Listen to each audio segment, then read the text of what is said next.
Well, this is in my heart to say, so I'm going to say it. It has to deal with the culture that we are currently living in, which is pretty crazy. To understand culture, think about a lab and how they have those little dishes in labs, and they call that a culture, what they put inside that dish. It's a culture. And through that culture, you develop environments. You could develop a harsh environment. You could develop a friendly environment. And you do this by many means. It is like putting a plant in a dish and you feed both plants water, same thing. But you put one plant in a room and you have the room dark, no lights, and loud music. The other one, who is in the same dish, but it's under optimal conditions. That environment is pleasant. The other environment is dark. And you'll see that these same plants or seeds planted in the same culture, watered with the same nutrients, but because one's environment is dark and loud and hard and violent, it stunts its growth. In fact, it retards its growth. While the other one that is in this nice, beautiful, peaceful environment is blossoming, it's growing. And what's so important about this is it is your perspective of their environment, meaning how you perceive your environment. So you could be in a dark environment, oppressed areas, the ghetto, meaning liquor stores all around the corner, shootings, robberies, violence, poor schools, police who should be officers of the peace, but feel like they're in an adversarial position. That's why you can see a police officer shoot a black man 90 times for running. But this cat in Wisconsin, or these other cats, the one who shot 6 fellow officers and they just beat them up. Like, that's hard. Like, are we not seeing this? Are we not seeing this? Are we not seeing young black men run away, run from the police and get shot? I was around the Stephon Clark. He was in his grandmother's backyard. I promise you, any community leader could have walked in that backyard and said, hey, Steph, come on, dude, this is kind of crazy. Will you relax and let's just straighten this out? I know you're scared. But they went back there and shot him how many times? And in the back? But these motherfuckers out here, they killing folk. They going to malls and they walking away getting beat up. What the fuck? So I went on a tangent. But that shows you can be in a light, a good environment, and because your perspective is wrong, you still get stunted growth. That's KKK members. You got KKK members all the way up to President Trump. My God. The Proud Boys, these is rich cats. And they still in darkness. But then you got some people coming out the darkness. And these are the beautiful ones. The ones that are coming out of the valley of the shadow of darkness. And they're coming out, and maybe the first motivation was anger. Oh shit, this shit gotta stop. You gotta stop beating up my little girls. These little black kids get beat up by the police. Fuck y'all. No more of that. It's like, I try to be nice about it, but what the fuck? Y'all can't beat up these girls and walk away. Like, there's a problem. And I know people who are officers of the law. I can't call them officers of the peace yet because they're not keeping peace. They're actually creating violence. And I understand the mindset because I know some of these police officers are good dudes. good dudes. I'll name their names. Good cats. But the system, the environment, dark, light, the system, the police system is in darkness. The judicial system is in darkness. Like, come on now, and the only way this is going to stop, if we are going to change the culture, that's the first thing that has to change, the culture.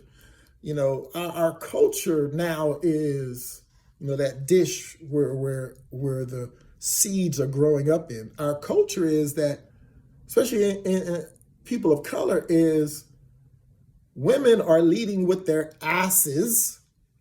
Yeah, they are. Instead of their beautiful faces. Like, man, come on now. Anybody know me? African-American women of color, I think you are magic. I call you black magic. I've been a fan since day one. My mama beautiful. Like, my sister's beautiful. My aunties and cousins, they're all beautiful black women. I love. But now, y'all leading with your asses. Like, I can't even look on Instagram nor everybody twerking. Everybody twerking. Excuse my language. It's like, this is crazy. And then the mindset, and I understand it, ladies, I do. The lead is from the men, and you got to understand the mentality of the men. Really, since the 60s when they destroyed the black families, the CIA really did that. This is true fact, because they were supporting Martin Luther King. It was the middle class. Segregation was actually good to a certain point, the Black Wall Streets and all that good stuff. But when Mr. Hoover said, hey, he's the most, Martin Luther King, the greatest threat, we're going to get rid of these families. And that's what he did. And since then, the mother has been, look at welfare. This is how welfare is set up. We'll give you this amount of money, but if you got a man, you get this amount of money. Oh, shit. We're going to send these cats to Vietnam. I know that for a fact, because some of my uncles and some of my friends went over there. Imprisonment, mass incarceration, the 80s. Oh, my goodness. So we lost so many men. So you brothers out there thinking y'all so fucking fly, you ain't that fucking fly, nigga. It's the ratio. It's like there's 20 women to maybe one brother. And it's probably worse because brother's in prison. And again, I have no problem with alternative lifestyles. I don't. I got nephews, godsons. When I was younger, I from the mindset was, go ahead, be that way. That leave more for me. Just before I was saved. And so, we living in a time, culture, going back to what the seeds are planted in. Ladies, you are much greater than your ass. You're greater than that figure. And I love sundresses. So I'm not going to be a hypocrite about it. But, man, a woman's smile still is a greater turn on to me than any. And I know I'm from a different generation, but your smile, your intellect, that's the greatest loss we have in this century. For centuries is the voice of a woman. That happened when Alexander the Terrible, not Alexander the Great, when he promoted the patriotic system, which was the male voice was the greatest voice, and he said the white male voice was the greatest. That's a lie. Come on now. Y'all just started voting in 1948. Y'all participate in creation. Us, man, we don't really participate. We kind of participate, but y'all actually through the 9 months create. I say this all the time. Any woman ever been with me, y'all are 10, 20 years ahead of us. Because at 12, you had to deal with things emotional intelligence that we don't deal with as men. And that's why you're dealing with these cats. And me growing and learning, just like, some of the people who I grew up with, I love hip hop. Like if you listen to an E40, like he come from the background I come from, where you were able to, fight. Everybody fought where I grew up from. In the 70s, everybody fought. There were no guns. In fact, in my junior high, there were a couple girls that dudes didn't want to fuck with. Like, so everybody fought. And for me, I knew that if I was getting in a fight, I wanted to win. So I learned martial arts. I've been bodybuilding since the age of 12. I think my mother gave me the weights because I had too much energy. I was to the boys club, to boxing, but I was taught not to show. Like, I came from that age, like, this is again with these younger rappers, they kind of messed up the game. Like, you don't tell people who you are. If I get on the bus with you, you wouldn't know who I was. You wouldn't know that, I studied with a 7-time champion. And of course I learned. He whooped my ass, but I learned. And before that, I learned, and some of my guys that I learned from, they didn't give out belts. No, they didn't give out belts. And one of their things was never pick up your feet. Don't let nobody know what you got. Chess, not checkers. But my point is this. We grew up in the age everybody fought. It was that mentality, it was a player, hustler mentality. It was about getting money in the Bay Area. It wasn't necessarily about, the gangs, although they were there. They were mostly, based on locations, In fact, San Francisco is pretty famous for not allowing, notorious name gangs in, except in the Latino community and the Asian community. But in the African-American community, no, we set up, we hustling. That's what they did. They was making money. Crack messed that up. Guns messed that up. But my point is, everybody fought, everybody knuckled up, but you grow. There's a point of growing. Like what I thought when I was 16, I don't think now, And so now we're dealing with a generation in the music industry where it's even worse than what I thought when I was 16. 16 in the 80s, or the late 70s, you're not exposed to all the things that they're exposed to now. Can you imagine? I was 12 years old and there were only 3 stations and they went off at 12 midnight. Now they're exposed to everything. But my point is this culture is leading us to destruction. And someone has to take the helm. Ladies, you are the prize. Like, you better learn this. And I know brothers ain't gonna like me saying, like, all that game they spitting at you, honestly, you are the prize. And you need to raise your bar. Yeah, what the fuck? Raise your bar. Like, don't let nobody just show you a DM pic and you go to the hotel with them. What the fuck? Make them work a little bit. I know I'm cursing a lot, but I'm looking at all these mass shootings.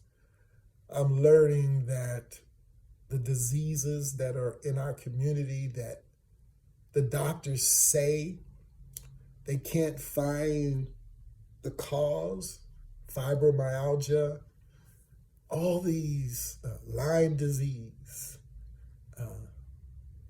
lupus, and some of these other diseases, they can't find the pathogen that is causing them. So there's a generation of medical experts that are leaning to this is caused by stress. And there's a lot of truth in that. And I know that personally because when I received a kidney transplant, before I received it, they gave me hormones of stress so my body would accept it. So in doing this, stress opens the door to all kind of ailments. And in the African-American community, especially communities that are oppressed, us in all of our emotional distress, it is said that we hold this in. And just think about it. I'm a man. I know I held my shit in for a long time, and ladies too. And it becomes densified. And that density is with these experts, Joe Dispenza, Dr. Bruce Lipton, are saying, and others are saying, we are living in an epidemic of stress. So this message, wrong, is simply saying in communities of color that has been hurt, and every male, every female, you've been connected to slavery in some. My grandfather, the house I grew up in, his father was a slave. So anybody connected to that, there's trauma. Epigenetics, sins of the father, is passed on. And in this environment, seeing the police having freelance just to shoot people who look like me. I've been in those situations where guns were pointed at me. I was 18 in a car full of pastors. And we were surrounded, guns, click, click, click, click. I mean, 20 guns at least. And I remember the guy in the back seat. I'm gonna close with this. The guy in the back seat, he had never been exposed to that. But me and a couple of other brothers, we got saved out the street. That was me. And I said, nigga, if you don't be still. In fact, he was sitting in front of me because, people get shot like that. And I was about 19. So this is 82. This is just when crack is getting in. And they said after all the checks, because nobody had a problem, they kind of knew me from my past, but that was kind of, I was way out the life from them. We were clean. And they said, you fit the description. We all could have died. So that stress of our environment, Donald Trump, this man was our president. Ladies, how can you handle that? So this environment, we have to change the culture. Culture must change. Ladies, y'all been taking the lead for a long time. I said I was going to close earlier, but I close with this prophetic poem from South America. And it's of a one-winged bird. And this one-winged bird, of course, is flying in circles. And as the poem goes on, it grows a second wing, and then it flies straight as an arrow. And the prophetic part of the poem, what it represents is the one wing is the masculine voice that has been heard since Alexander the Terrible. But at some time, the feminine voice, and you have to understand this, males and females, we have a masculine and a feminine voice. The feminine leans towards process, Mother Earth. The male, masculine, leans towards goals. That's why the brothers sit up here and hear the woman say all these, I'll fix it. What do you mean? And, I don't want you to fix it. You know that conversation. That's a fact. She's going through a process, feeling out her emotions and figuring it out in the process, while the man's, I'll fix it. That's gold. Males and females can lean towards the feminine voice or the masculine voice. But at this time, 1948, women just began to vote. We still don't have a woman president in the United States. Come on, y'all let Trump beat Hillary? Really? But it says that feminine voice is going to rise, and we're going to fly straight. This is from a brother, keep it real, living in this culture, trying to deal with this culture. I think I said this most because I'm dating in this fucking culture, and I'm pissed at these niggas who have fucked up things for brothers like myself. Peace.